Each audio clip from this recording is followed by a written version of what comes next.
Bien, bienvenidos todos a su clase de geoquímica del 24 de septiembre del 2020. Nosotros estamos revisando ya la unidad 4 de su sílabo. Ya estamos por finalizar. Y dentro de la unidad 4 está la parte de la química terrestre como tal, de las reacciones químicas. Y dentro de ese contexto estamos revisando la composición de los mantos superiores e inferiores de la Tierra. La clase anterior habíamos desarrollado los conceptos de composición del manto y habíamos también revisado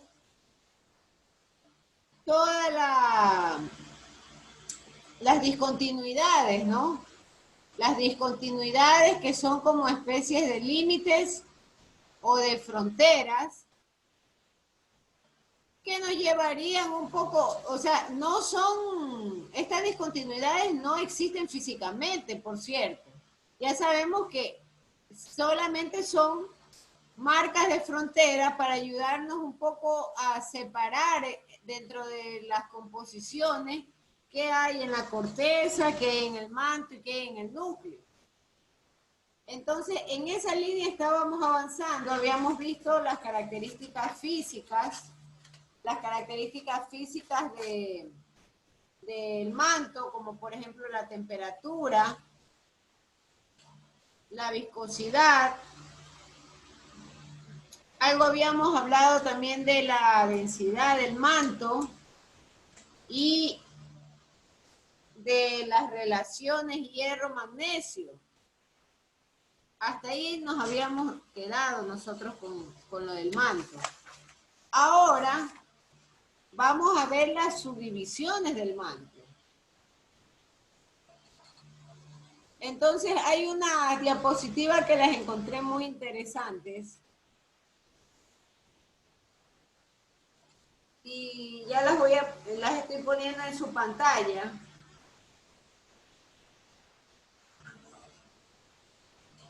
Justamente para que nos recuerde lo que ya hemos estado revisando, ¿no? Por ejemplo, la primera capa, que es la corteza terrestre. Y estas diapositivas que estoy mostrando tienen algo importante, interesante. Está la división, ¿no? Por ejemplo, la corteza terrestre, la corteza oceánica, cuáles son las estimaciones de espesores entre estas áreas, ¿no? Y los tipos de rocas que se encuentran. Por ejemplo, en la corteza terrestre, el hecho de que hay rocas sedimentarias, hay capas de granito, hay capas de basalto como tal. En la oceánica, que están los sedimentos y está también la parte del basalto. Y aquí ya nos encontramos en el manto, ¿no?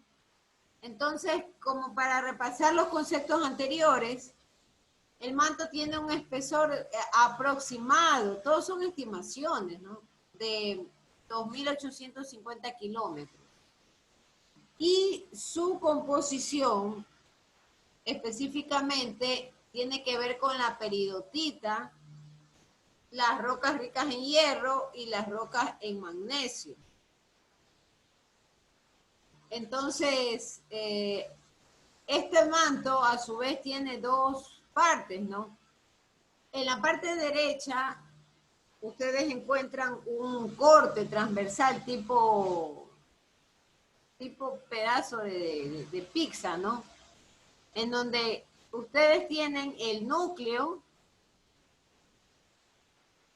que en inglés es core, el manto y la corteza. Y encontramos a su vez las divisiones. El manto superior y el manto inferior. con sus respectivas profundidades en kilómetros, ¿no? Entonces, el límite entre la astenósfera y la litosfera térmica se encuentra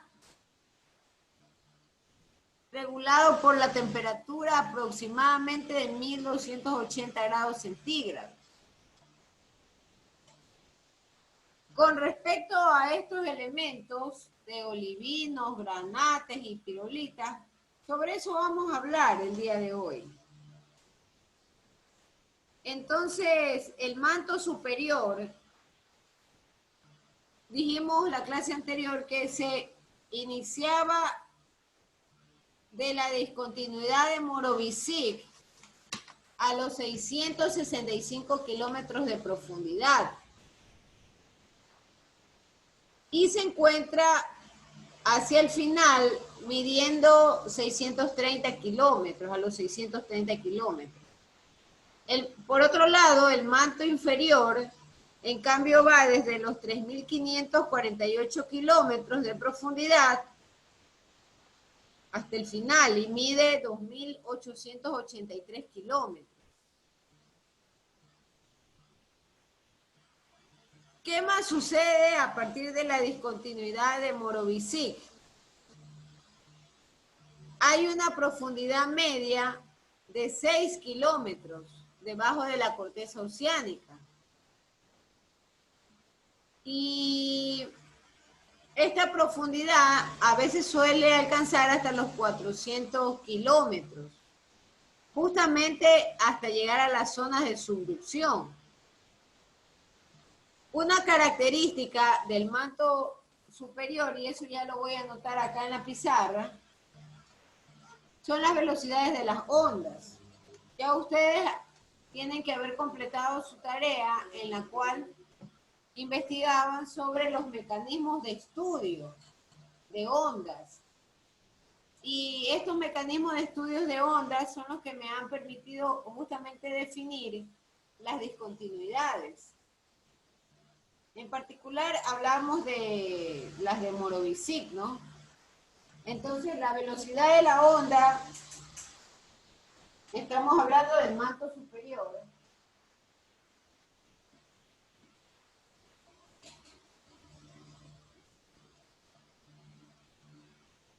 Esa velocidad de las ondas van desde 8 hasta 8.2 kilómetros por segundo.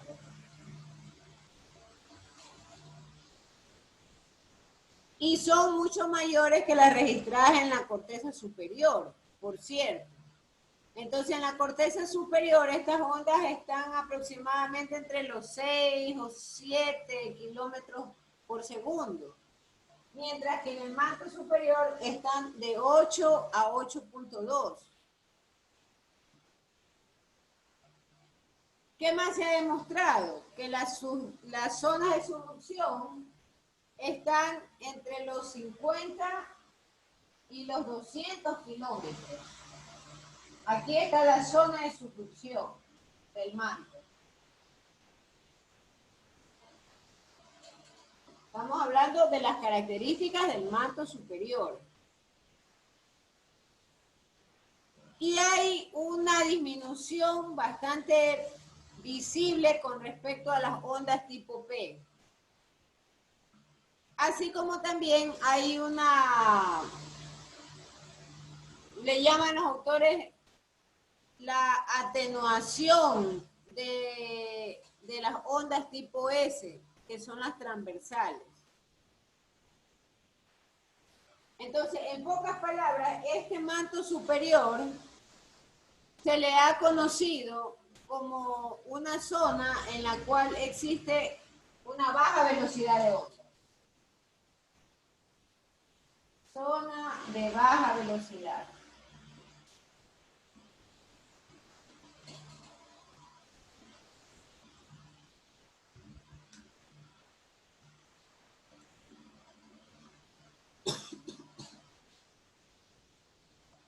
Vamos a ver ahora sí entramos a lo que es la composición del manto superior.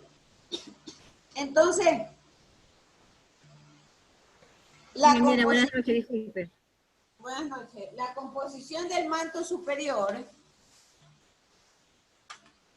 voy a anotarle por aquí.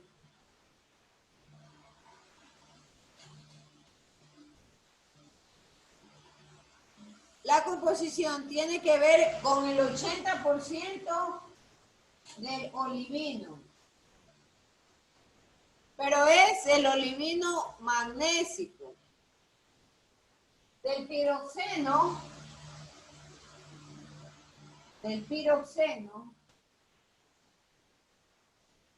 un 20% aproximadamente, magnesio. Y ahí nace la presencia o encontramos las famosas peridotitas. Entonces, estas peridotitas, las peridotitas tienden a aparecer en la parte superior de algunas islas oceánicas. Entonces, también hay una teoría de que en realidad, o las investigaciones indican que la peridotita, por ejemplo, las peridotitas se han fusionado y que esta fusión parcial de las peridotitas me han generado los basaltos oceánicos. Y por supuesto, estos basaltos oceánicos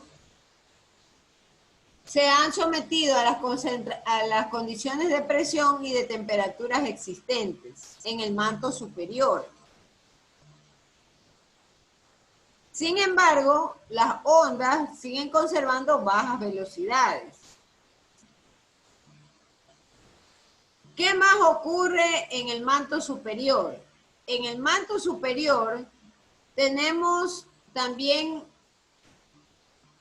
estudios que hablan de las ofiolitas. Eso ya nosotros lo vimos hace 3 clases anteriores, ¿no? O 2 clases anteriores de las ofiolitas.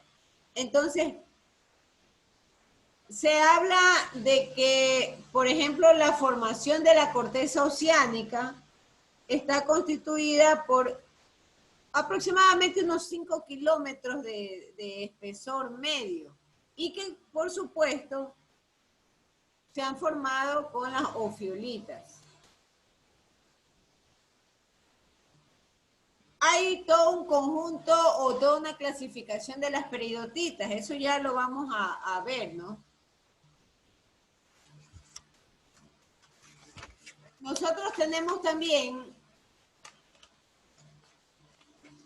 la definición de la peridotita. Entonces vamos a empezar a clasificar las peridotitas y a su vez vamos a ir en la clase de hoy definiendo, por ejemplo, qué es el olivino, qué es el clinopiroxeno y qué es el ortopiroxeno, porque esos son los elementos importantes que están presentes en la peridotita.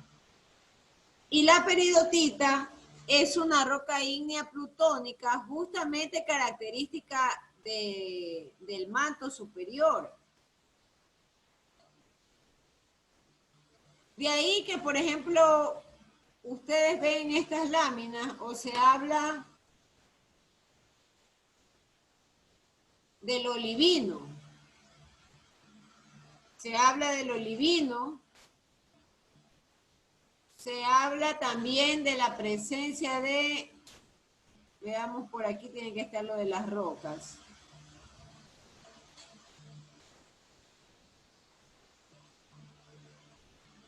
Vamos a dejar de compartir esto para entrar a la...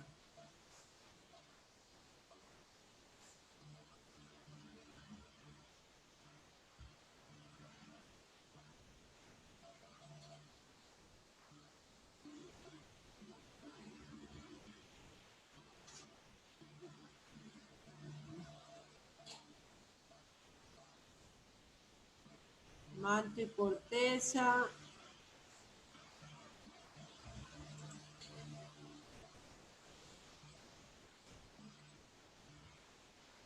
Ahí tienen ustedes y les presento. Esta es la famosa peridotita.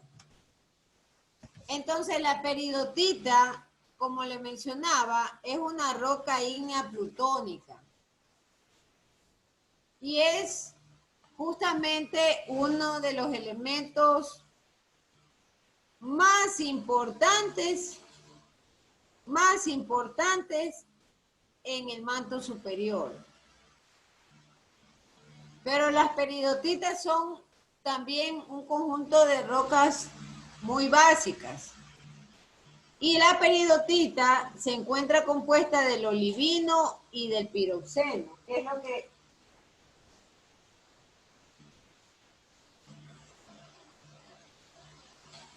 Dejar de compartir un Va a momento. hacer una consulta que es olivina. Ya vamos a ir y eso desmenuzando. Ahí tenemos. Entonces, en el manto superior hay la composición de las peridotitas.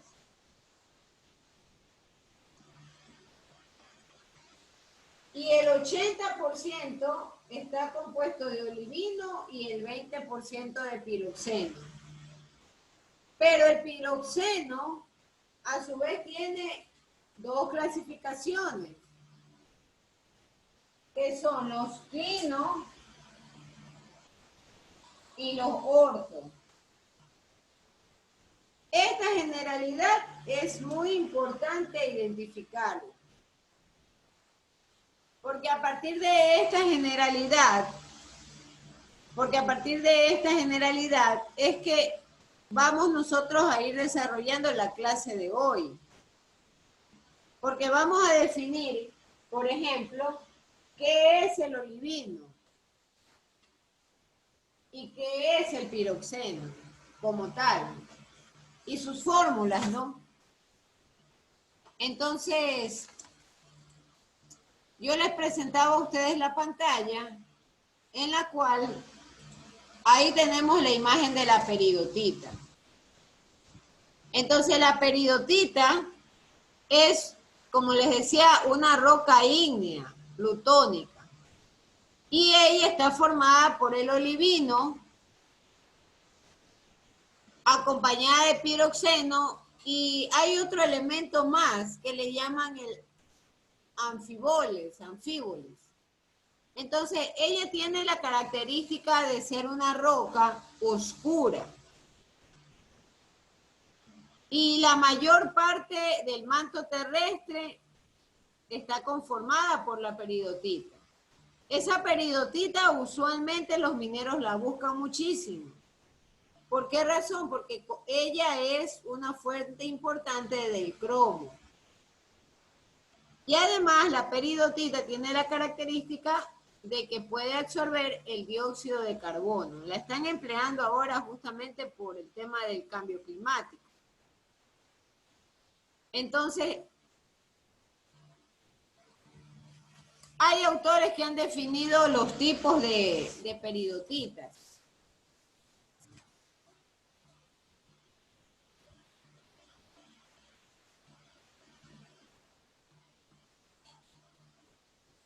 Los tipos de peridotitas.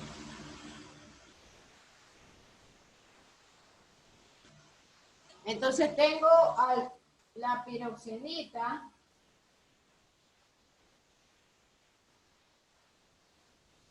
tengo además a la horblendita,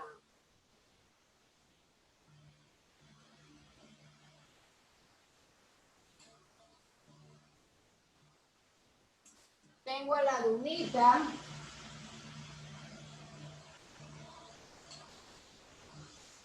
y a la kimberlita.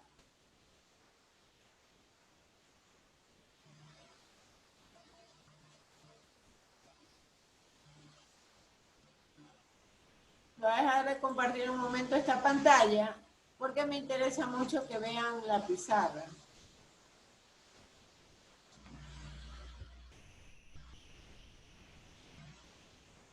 Entonces, ¿Cuál es la diferencia de ellos?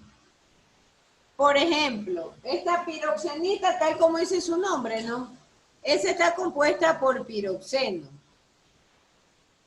La orblendita es una variedad de orblenda.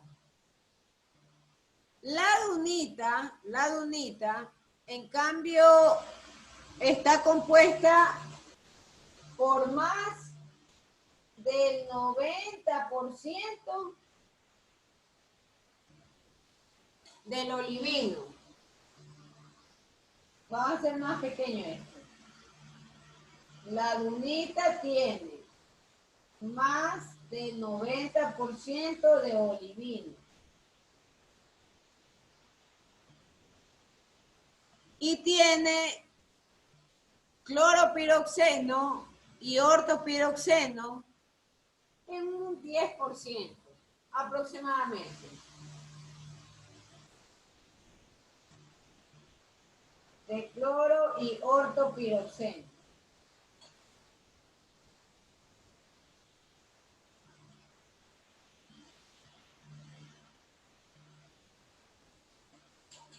Y la kimberlita, en cambio, contiene diamantes. Esta contiene diamantes.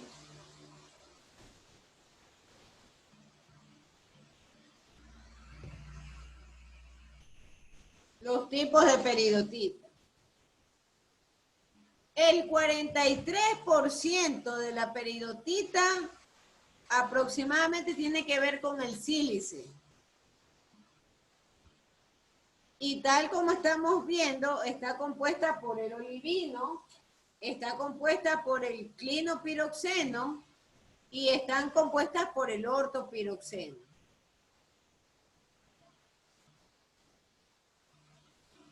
Entonces, por ejemplo, ¿qué más podemos decir con respecto a la dunita? La dunita tiene de olivino más del 90%. Hay otra variedad importante, que es la Habsburgita.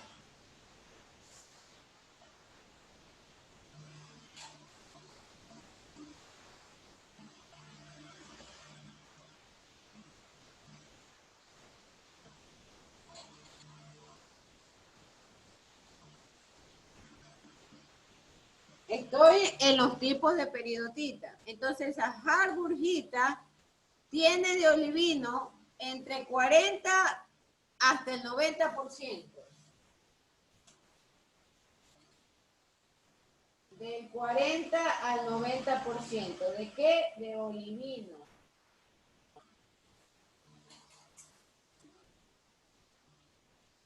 Y tiene de clinopiroxeno de 0 a 5.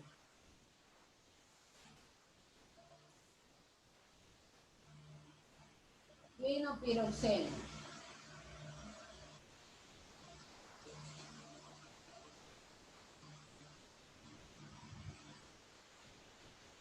Y de ortopiroxeno tiene de 10 a 60%.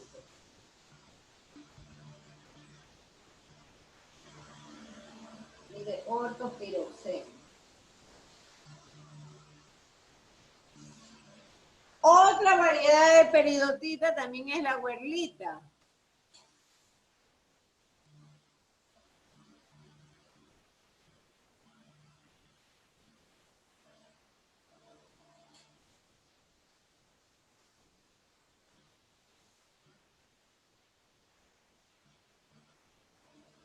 La huerlita.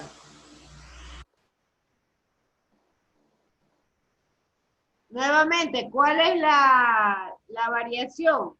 La huerlita tiene de olivino de 40 a 90. Muy parecido a la hamburguita. Y finalmente tenemos la ersolita. Ersolita.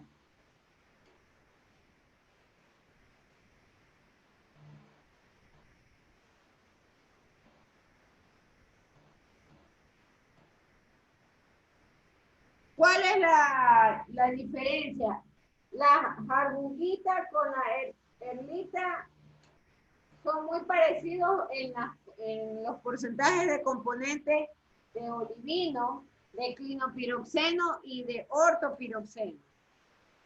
La ersolita, no, la ersolita tiene una variación. El ortopiroxeno y el clinopiroxeno van del 5 al 55%. 40 al 90% de olivino y del 5 al 55% de clinopiroxeno y del 5 al 55% ortopiroxeno.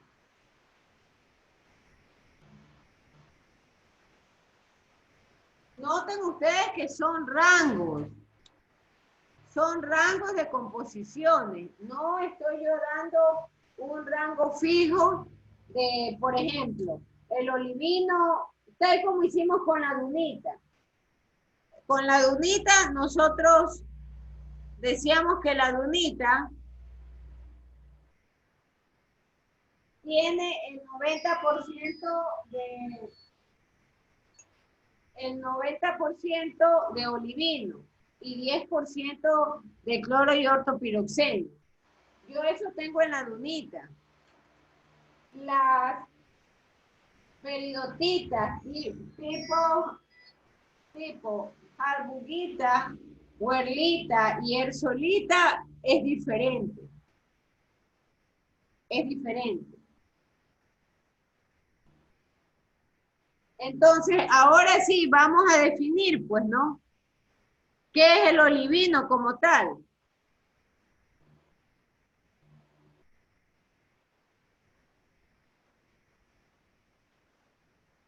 Vamos a definir qué es el famoso olivino.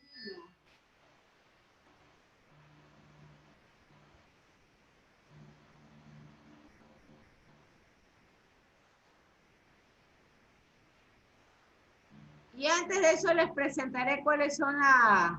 Ahí tenemos en pantalla los tipos de peridotita en un esquema triangular, que es lo mismo que hemos estado acá conversando. Está la Eller solita, está la huesterita, que es la huerlita. Y ahí están los clinopiroxenos y están los ortopiroxenos en pantalla, ¿no? Y ubicados, noten que esta pirámide habla de los rangos. Entonces los rangos de composición son estos números que ustedes ven en azul. Ahí ustedes tienen, por ejemplo, de la Eller solita, del 40 al 90% de olivino.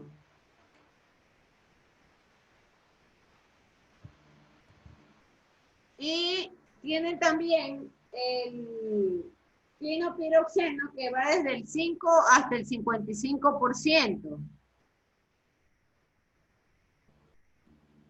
en ese gráfico.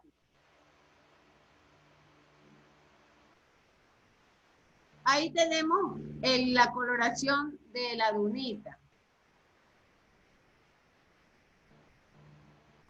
Este archivo más me interesó porque al menos se nos presenta la roca en su expresión natural y en su coloración. Ahora recuerde que finalmente la dunita está asociada con el 90% de olivino. Entonces el olivino son un conjunto también de rocas ígneas. Y este conjunto de rocas ígneas pertenecen al grupo justamente de las forsteritas, de la fayalita. ¿Qué son esta forsterita y esta fayalita? Son compuestos en base a silicio, a magnesio y a oxígeno. En el caso de la forsterita. La mayalita no, la mayalita tiene en cambio hierro. Entonces, el olivino es muy rico, por ejemplo, en magnesio. Y ese se encuentra en el manto superior de la tierra, el olivino como tal. ¿Qué más podemos nosotros mencionar del olivino? Ustedes ven este color medio verdoso de la roca. Entonces, cuando tiene mayor cantidad de hierro, es más denso. Y esto le da el color verde medio amarilloso, que es lo que tenemos en pantalla. Así como también se le da el color verde oliva, pero es justamente por la mayor cantidad de hierro. Hay rocas, en cambio, que tienen un bajo contenido de hierro. Entonces, esos bajos contenidos de hierro se estiman entre los 12 al 15%. Y el color ya se torna un verde claro. Entonces, a esos olivinos bajos en hierro, es que le podemos nosotros decir que empiezan la coloración a cambiarse hasta colores cafeces. Y ahí se convierten en ricos en fayalitas. Yo ya les voy a escribir la fórmula, por ejemplo, de la fayalita y de la forsterita. Master, la dunita es la que cambia de coloración de verde oscuro a verde claro por la cantidad de hierro. Ya, la relación es esta. La dunita tiene olivino.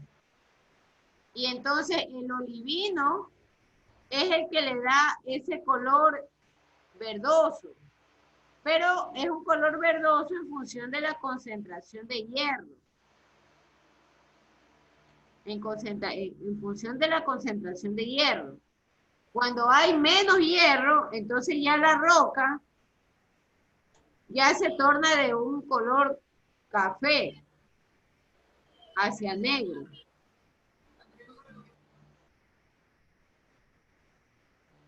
Aquí está la harburguita.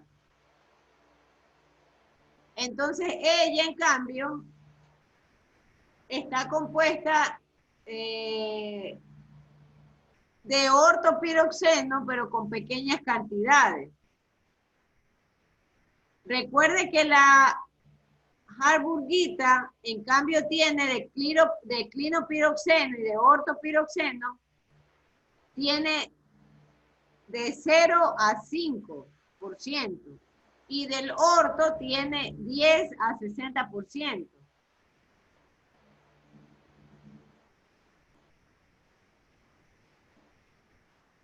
La huerlita. La huerlita. Master, Dime, una Félix. pregunta. Y el olivino dice que tiene de 40 hasta 90%, pero no es tan verdosa. Lo que pasa es que hablamos de los piroxenos. ¿Y qué es el piroxeno? Ya vamos también a ir desbaratando esos conceptos. El piroxeno son un grupo de silicatos. Y estos silicatos están formados, por supuesto, de silicio, de aluminio y de oxígeno. Entonces, ya vamos a ver que la fórmula química de ellos tiene dos elementos con los cuales juega bastante. Entonces, hay ocasiones en las cuales inclusive se habla de la presencia de elementos alcalinos en los piroxenos.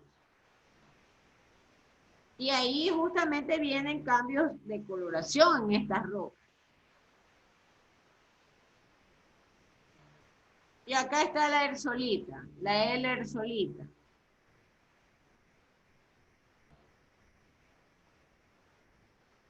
Es más oscura. Entonces, ahora sí, veamos el caso de los olivinos y de los piroxenos como tal y de las fórmulas. A ver, hay dos personas en el chat que no sé qué dicen.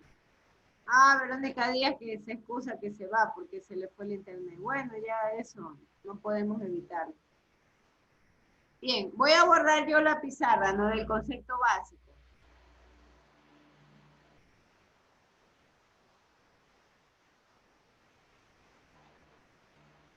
De los conceptos básicos.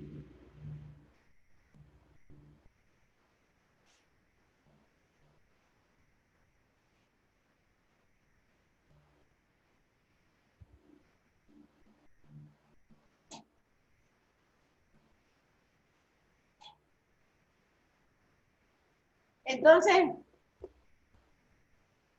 ya hablamos de la clasificación de la peridotita. Ahora vamos a hacerle una autopsia al concepto de olivino y a la fórmula del olivino.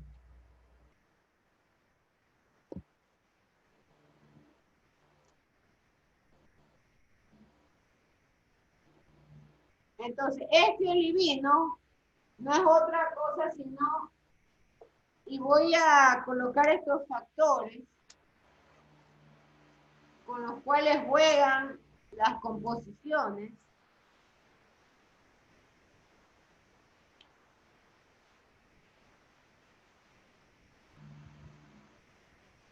Esa es la fórmula del olivino. Entonces, esa A que yo estoy aquí dibujando y la he colocado con color verde, esa A tiene que ver justamente con los componentes debido a que el olivino es una solución sólida. El olivino es una solución sólida y son rocas ígneas. Rocas ígneas del grupo de las forsteritas. Forsteritas.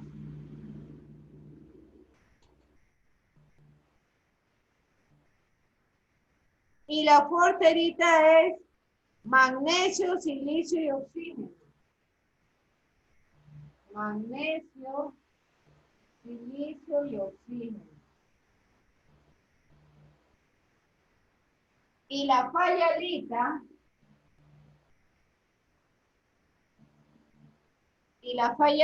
que en cambio es hierro, silicio y oxígeno también. Entonces, ¿qué quiere decir? Bajo el punto de vista químico, que esta A puede ser magnesio o puede ser hierro. Y esa es la fórmula del olivino. Por eso son un grupo de minerales, donde se destacan justamente el magnesio y el hierro. Se habla de que la estructura de los olivinos son mesosilicatos.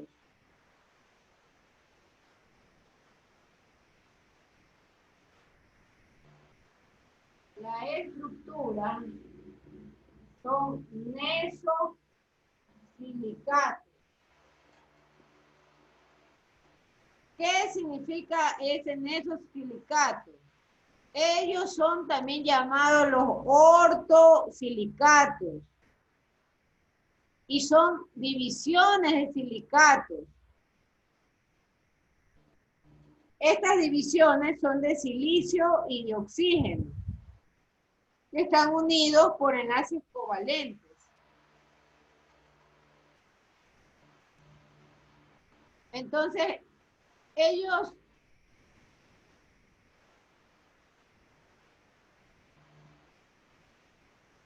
son divisiones de silicio y oxígeno con uniones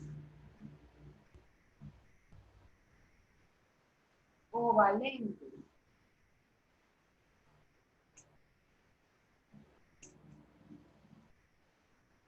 con uniones covalentes.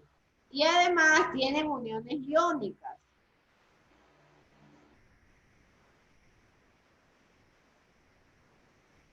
Tienen uniones iónicas.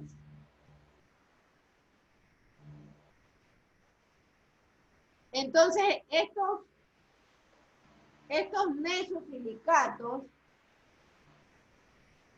normalmente tienden a cristalizarse. Ellos se cristalizan. Y una vez cristalizados, da lugar a ciertas formaciones. Y estas formaciones en los cristales, ya vamos a ver que hay unos que son tipo agujas y hay otros que son tipo ortorrómbicos. Entonces, el olivino, dentro de este contexto de formulación química, esta A puede ser magnesio, puede ser hierro, puede ser inclusive níquel también. La A puede ser níquel.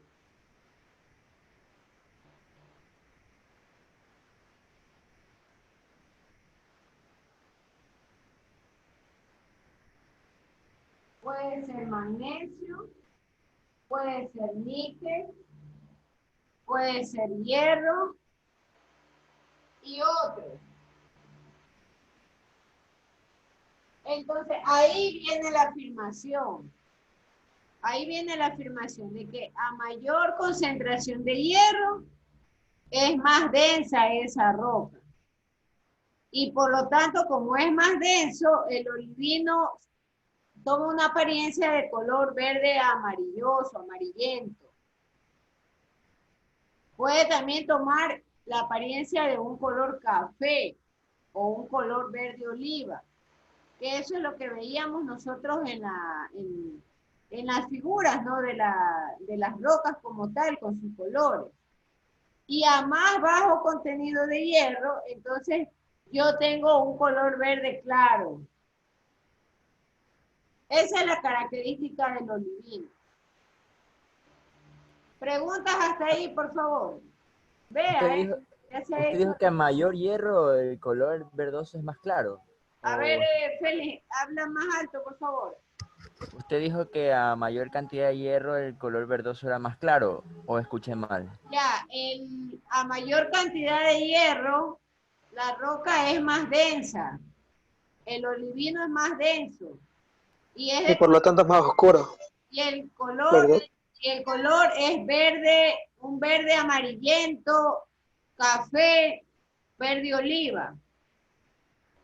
A mayor cantidad de hierro. Pero a bajos contenidos de hierro, el color verde se vuelve más claro. Entonces los olivinos, por ejemplo, también son ricos en la fayalita. La fayalita es este compuesto. Los olivinos son muy ricos y también pueden tornarse hasta de colores café a negro. Hasta ahí los olivinos. Vamos revisando la fórmula del piroxeno. Porque recuerde que la peridotita, nuevamente regreso al concepto inicial. La peridotita, en términos generales, son rocas que están rocas características del manto superficial que tienen olivino, tienen clino y ortopiroxeno. Y hay toda la clasificación de peridotitas. Y es de acuerdo a la composición, básicamente y fundamentalmente del clino y del ortopiroxeno. Voy a borrar la pizarra. Puedo borrarla, ¿no? A ver, confirme, Lady Bion. Sí, Master. ¿Puede borrar la pizarra, Lady? Sí, Master, sí, sí.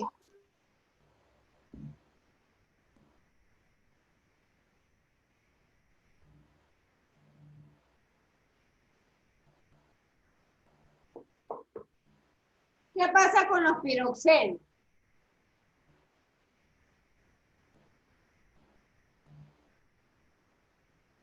Entonces, los piroxenos tienen la siguiente fórmula. X y Y.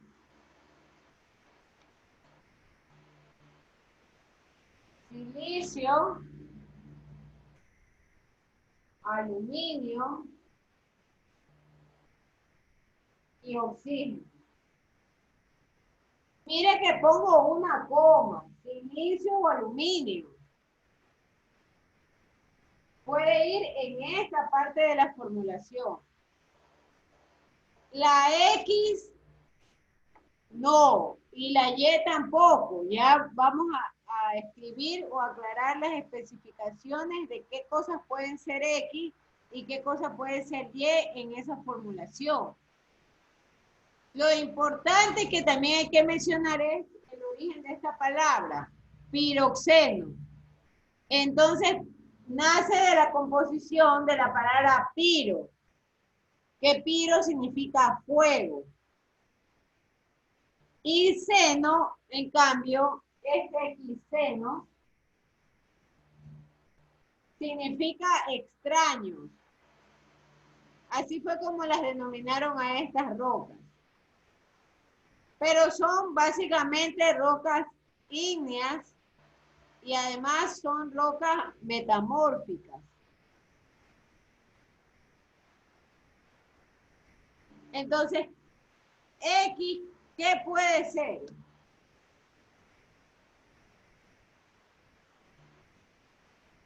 La X, por ejemplo, puede ser el calcio, el sodio, el hierro, con su valencia 2, el magnesio, el manganeso y el litio. Manganeso, litio o magnesio. Eso puede ser la X. La Y, en cambio, representan los iones de menor tamaño.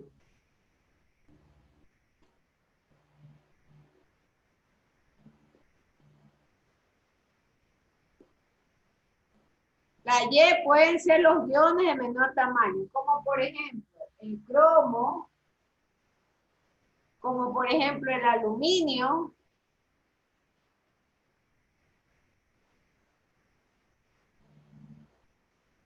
como por ejemplo el hierro 3, magnesio, manganeso y titanio.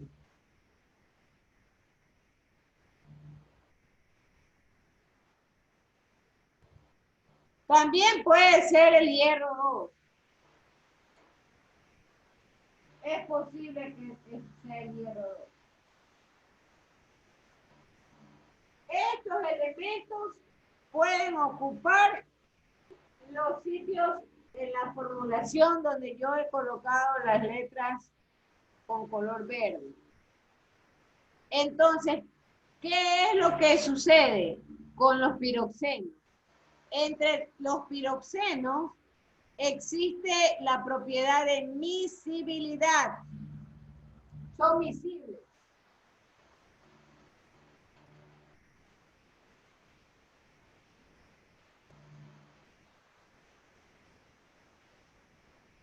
La propiedad de miscibilidad. ¿Qué significa este término? Significa justamente que ellos pueden formar soluciones. Soluciones en estados sólidos. Entonces, estos estados sólidos de uno o más solutos en un solvente.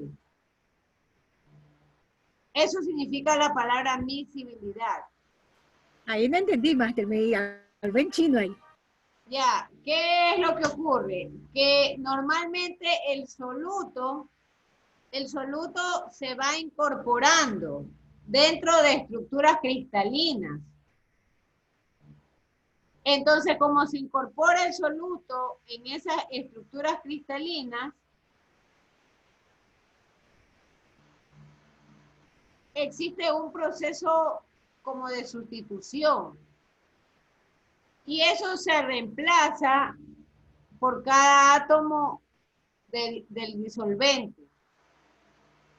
Pero por la acción del átomo del soluto. En pocas palabras o en términos resumidos, ellos se incrustan o se insertan en formas intersticiales. ¿Qué es intersticial? Son esos espacios finos entre la roca, los intersticios de la roca.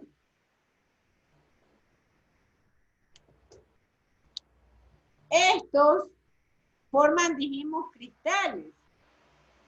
Por eso se convierten, o por eso está la propiedad de miscibilidad.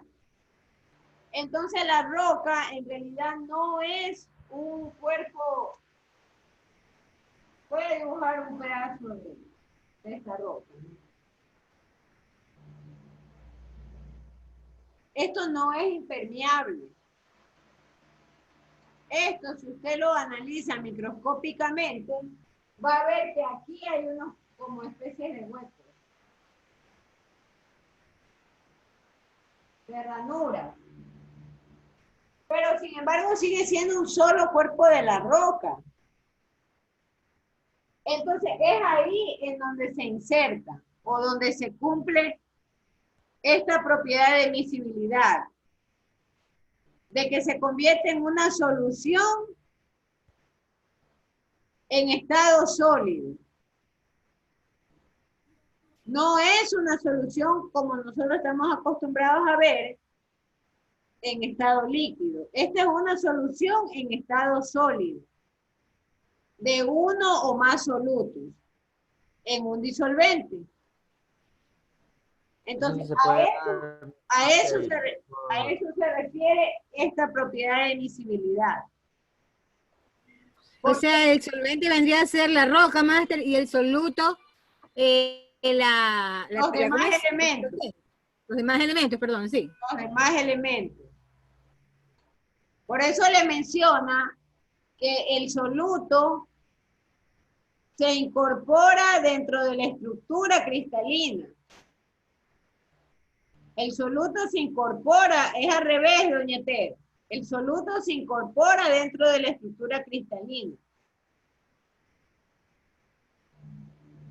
Y lo hace mediante sustituciones. Y la estructura cristalina es el disolvente.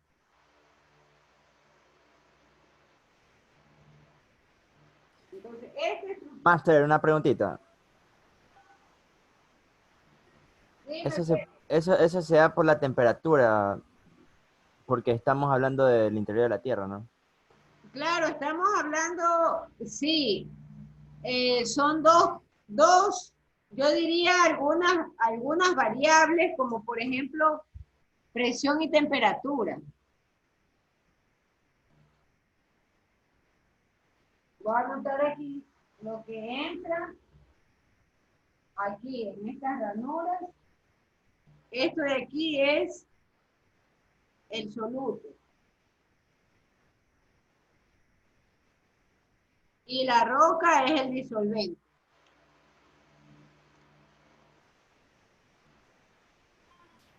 O sea, ingeniera, prácticamente a causa de la presión y la temperatura, que estos elementos, como el hierro, el magnesio, el titanio, el manganeso, para incrustarse en esta estructura, que cambian, se vuelven menos densa, menos sólida, para poderse incrustar.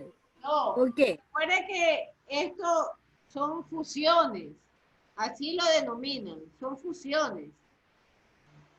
Son fusiones que cumplen estas propiedades, pero son fusiones. Entonces, estos piroxenos normalmente son ricos, como estamos viendo, ¿no? ricos en hierro, son ricos en hierro, en magnesio y en calcio. Esos son los más comunes. ¿Cuál es el aspecto en sí de este tipo de roca? Es un tipo brilloso, vítreo. Ese es el aspecto de este tipo de rocas. Y además tienen forma de prismas o agujas. Entonces hay una variedad que son los famosos anfiboles. Y esos anfiboles tienen no mucha similitud, sino son parecidos a los piroxenos. ¿Cuál es la diferencia de los piroxenos y los anfiboles? Es justamente la carencia de hidróxido, es decir, de los OH. Los piroxenos carecen de OH. Ellos carecen de OH, de hidróxido.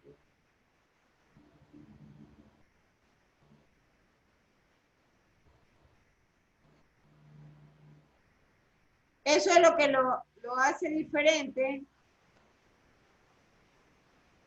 o lo que establece una diferencia con los anfiboles. Son parecidos, muy parecidos, pero carecen de hidróxido.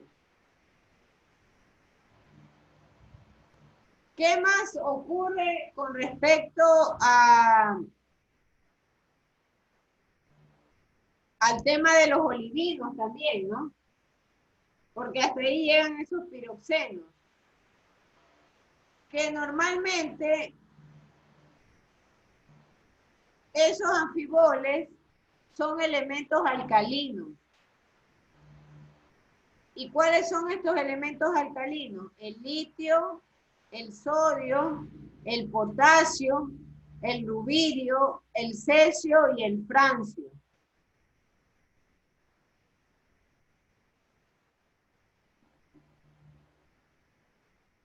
Entonces los piroxenos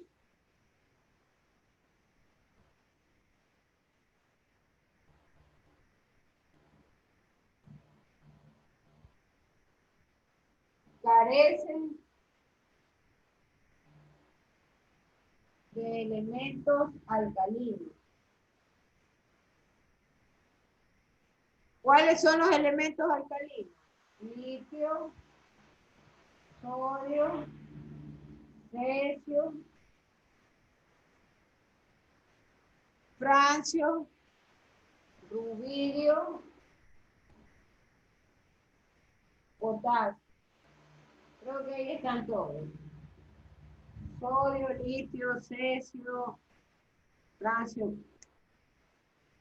Entonces, ellos es lo que nosotros hemos aprendido todo este tiempo, no son los de la primera familia,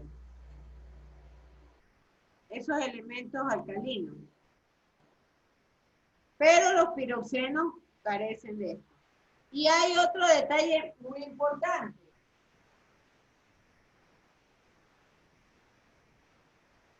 Ellos forman un plano o forman planos.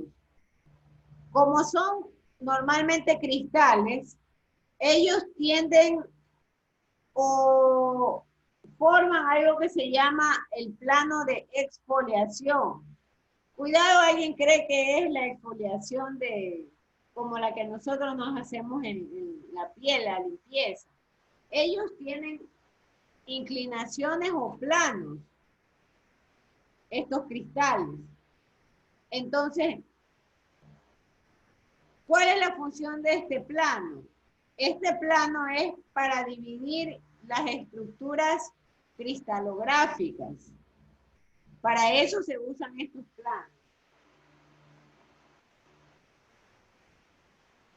Voy a anotarle aquí. Posee planos de exfoliación.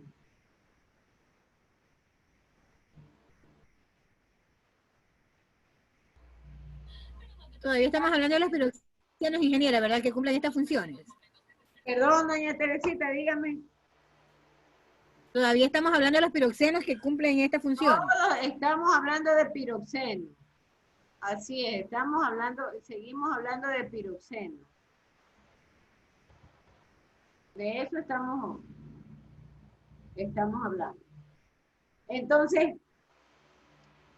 ¿cuál es la tendencia de estos planos? Le decía, la tendencia es justamente dividir o separar la parte cristalográfica de la piedra. Ese plano cristalográfico debe de estar bien definido.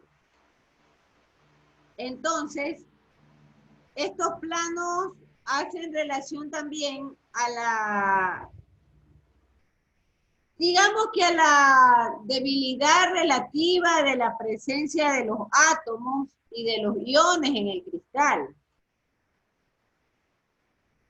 Entonces, ahí se generan lo que también se le conoce como las fracturas del cristal.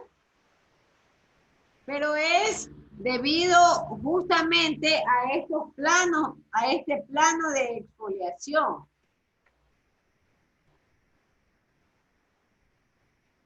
Entonces, ahí está la diferencia con respecto a estos anfiboles que les mencionaba. No solamente por el tema de la carencia de elementos alcalinos, sino que además varía con respecto a los grados de inclinación de los planos.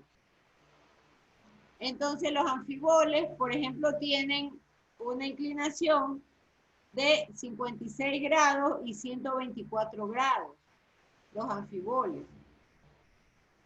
Y de ahí nosotros, a partir de todo esto que hemos revisado, llegamos a que los piroxenos tienen dos divisiones, que son los orto y los clinopiroxenos.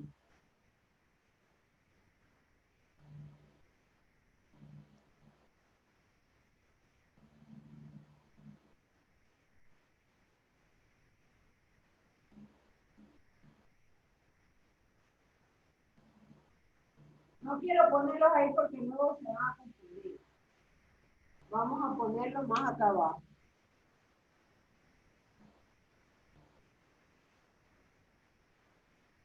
Se van a confundir y luego viene el problema.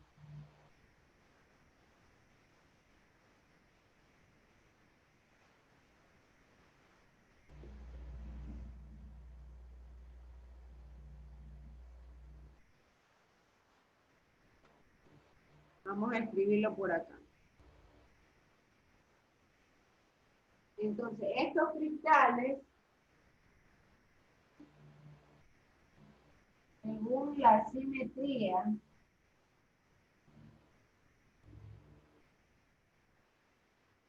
se dividen en orto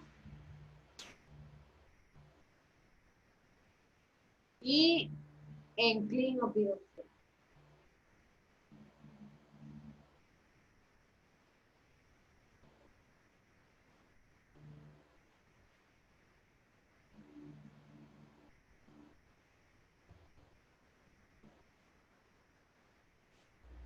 ¿Cuál es la diferencia de unos con otros? El ortopiroxeno es también el ortorrómbico.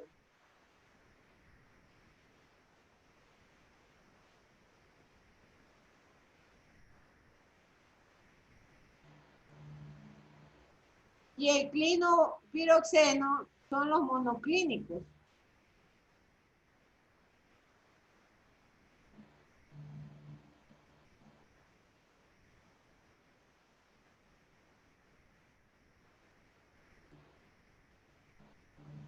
¿De dónde sale esto? Sale justamente de la estructura del cristal.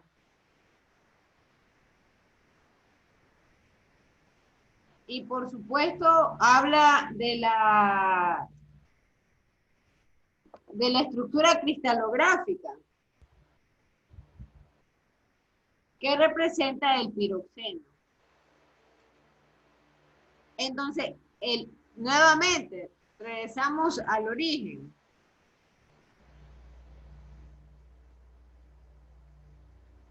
Los olivinos y los piroxenos forman parte de la peridotita. Y la peridotita es la roca ígnea plutónica más importante o característica del manto superior. La peridotita. Entonces, contestándole un poco a la inquietud de doña Teresita, cuando me decía, bueno, ¿y cómo es que se han hecho miscibles a pesar de que son sólidos?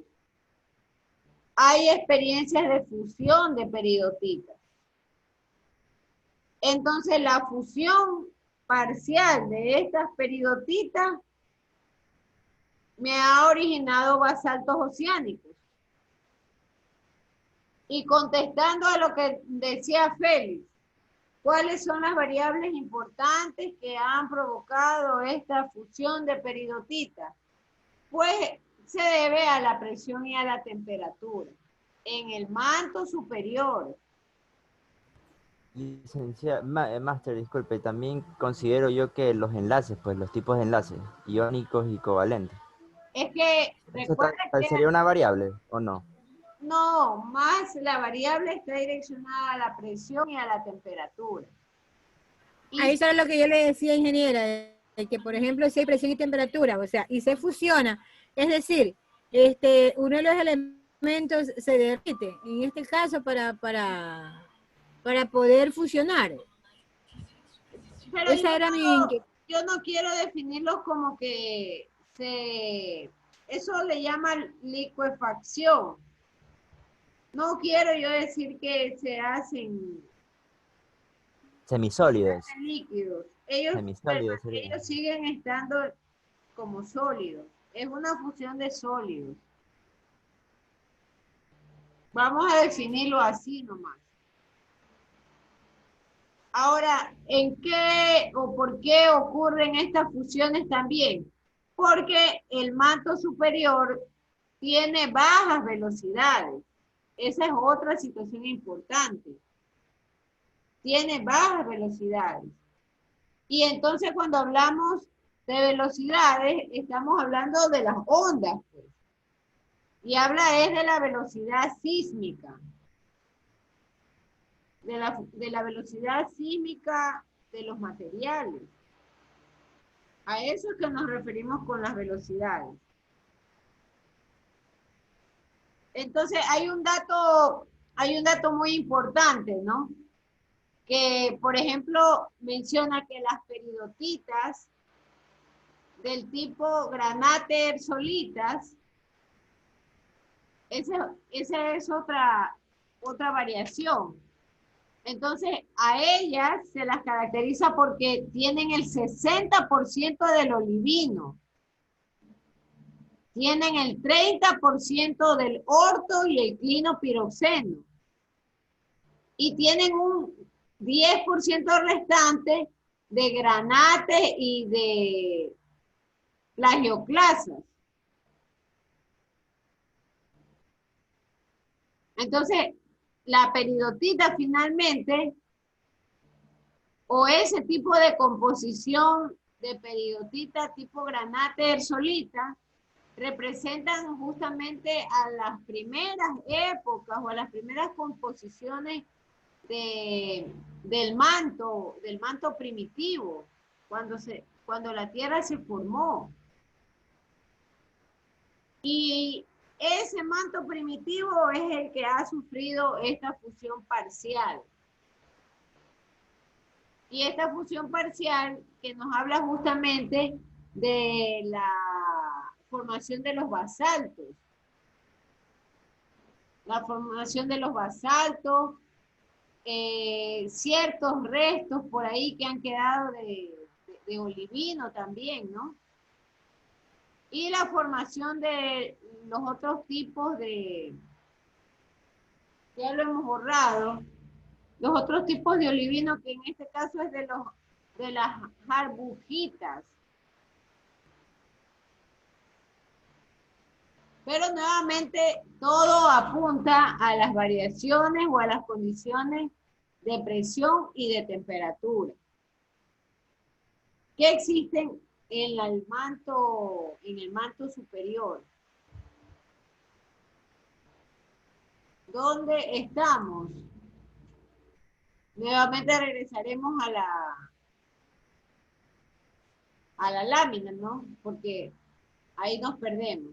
Estamos justamente en la parte,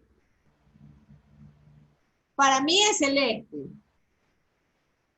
Para algunos, esta parte celeste que en inglés dice mantle. Entonces, upper es la parte de arriba.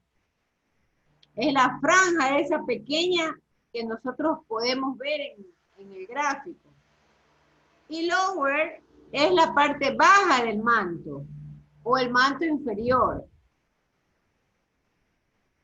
Entonces nosotros el día de hoy solo hemos descrito el upper mantle, nada más, que es el manto superior. Esa franja que está comprendida entre 220 kilómetros a 410. Yo le aumentaría, ¿no?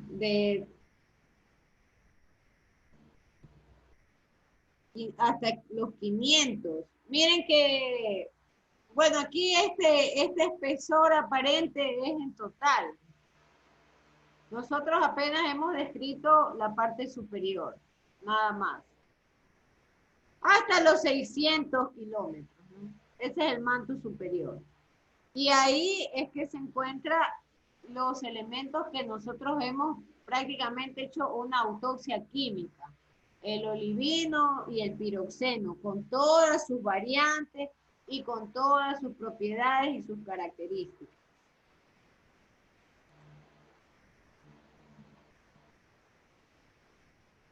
Preguntas, señores, preguntas.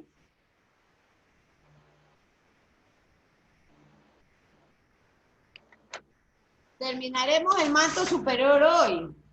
Entonces,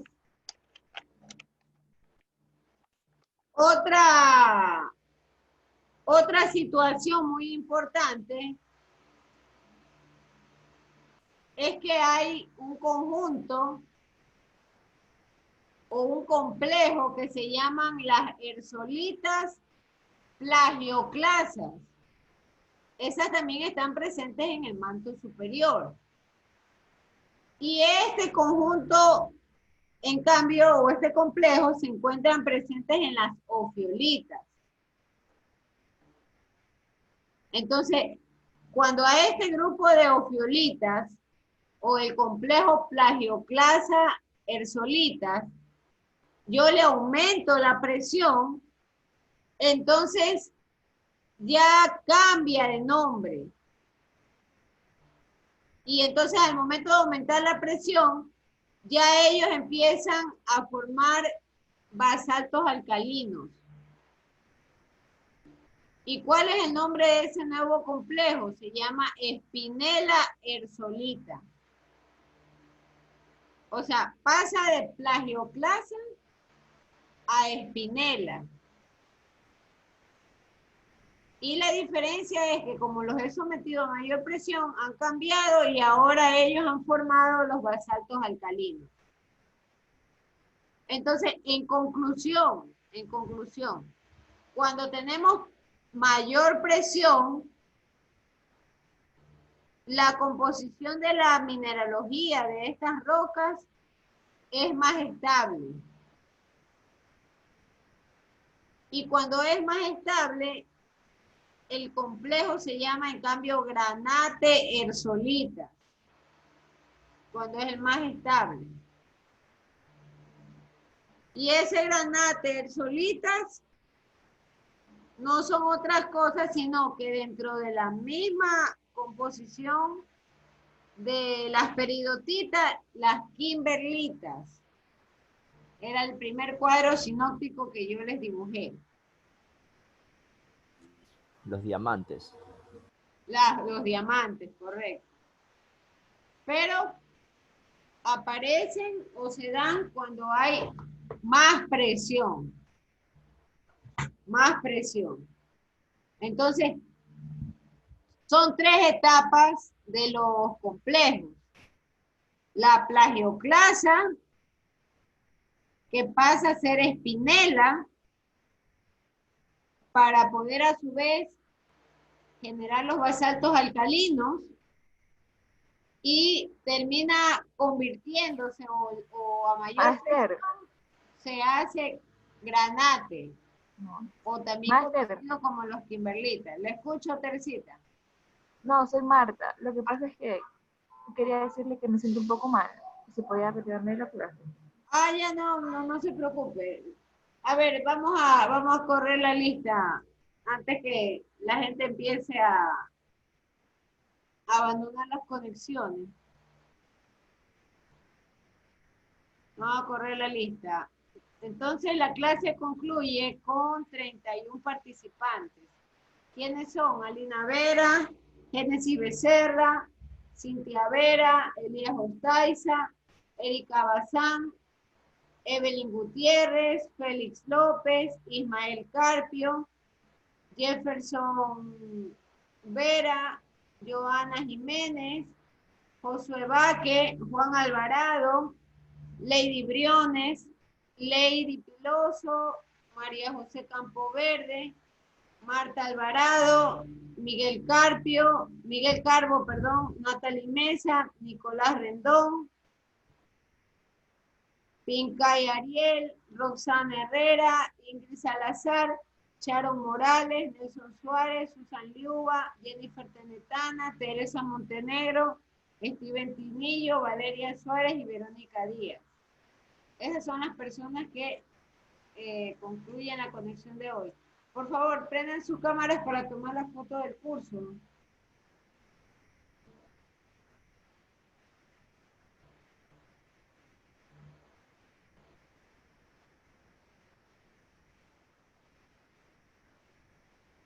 Ahí ya nos estamos también aproximando a las 10 de la noche, ¿no?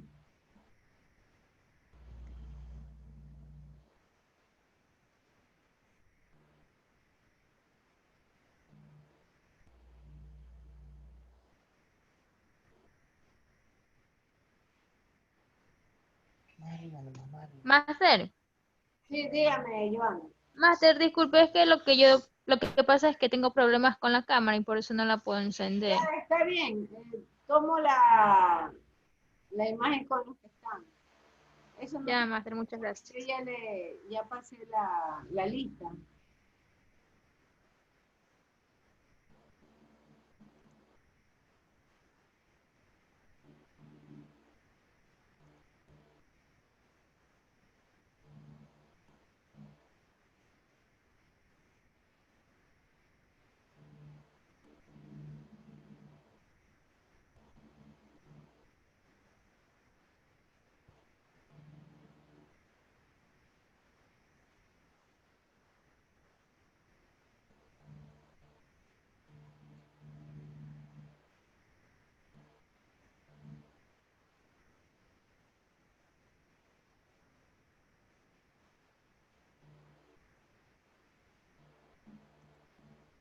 Bien, ¿alguna pregunta, señores? Ya mañana esperamos ver el manto inferior. Y con eso cerramos lo que es el manto, para pasar al núcleo. Preguntas, por favor.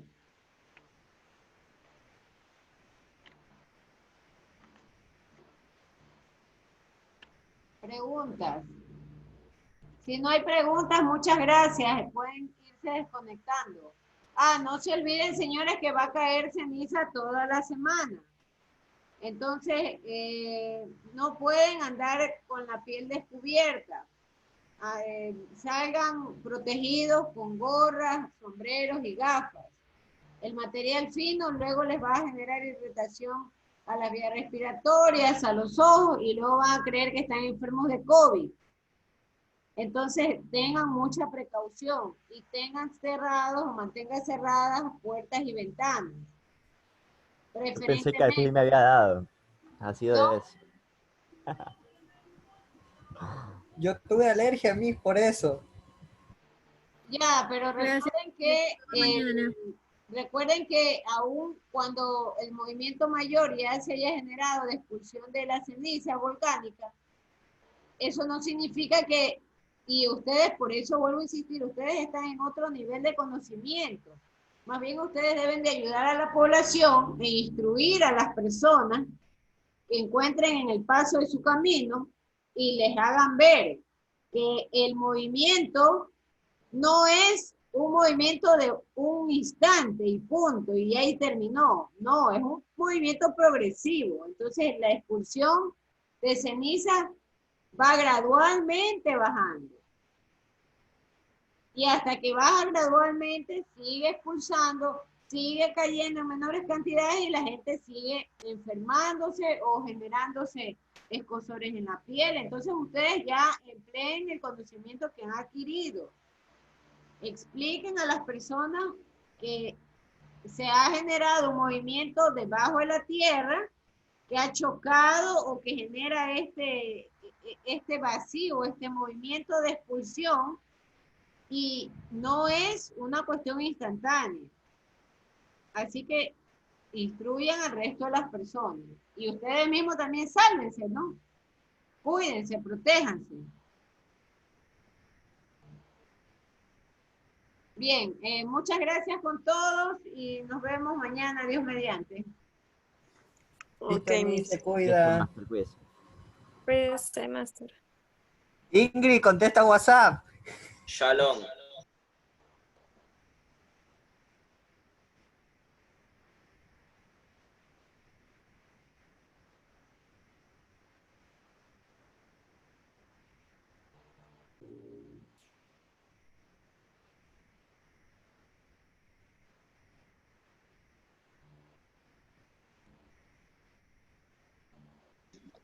Hasta mañana.